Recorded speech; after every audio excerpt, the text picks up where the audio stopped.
Juzi kama tumefuatilia bajeti kuu ya serikali imeelekeza, imetenga jumla ya shilingi bilioni 380 kwa ajili ya zoezi la kupiga kura.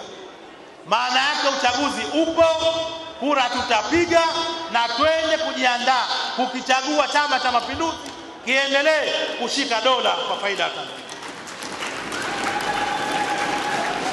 Ninachokiomba kwenu mwaka huu wa uchaguzi, ninalotaka kukiomba kwenu, nataka nitume salamu kwamba kwenye chama chetu tutakuwa na mfumo wa uchaguzi wa kupata wagombea safi wenye sifa na uwezo, wenye kiu na utayari wa kwenda kupambana na changamoto za watu wanaotaka kuongoza.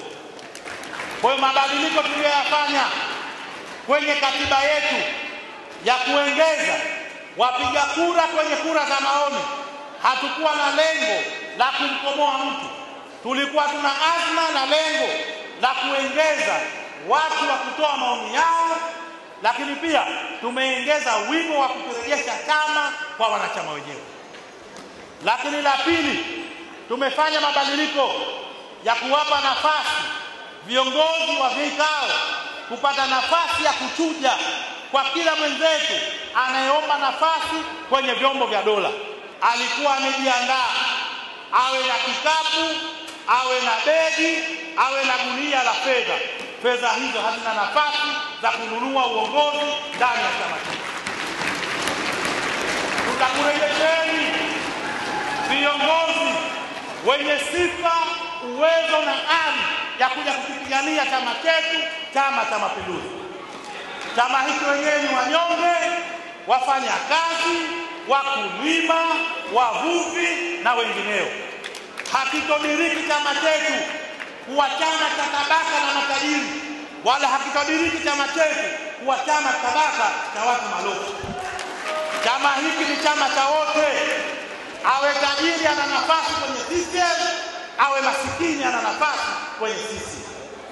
Viongozi tutakaowaleta kwenu, tunawahakikishia tutakuleteeni viongozi wasafi, wenye sifa, wenye uwezo na utayari wa kwenda kuwatumikia watu.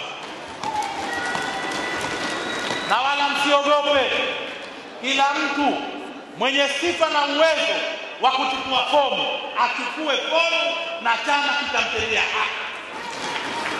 Hakuna mtu atakayebezwa kwa jinsia yake, hakuna mtu atakayebezwa kwa kipato chake, wala hakuna mtu atakayebezwa kwa rangi yake.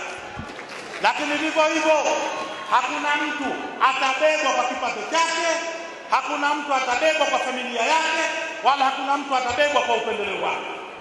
Tunachowahakikishia na tunachowaomba ni kuombe mwenyekiti wetu wa CCM wa wilaya vifikishe salamu kwa mwenyekiti wetu wa CCM wa mkoa kwamba kuna watu wanagombea udiwani.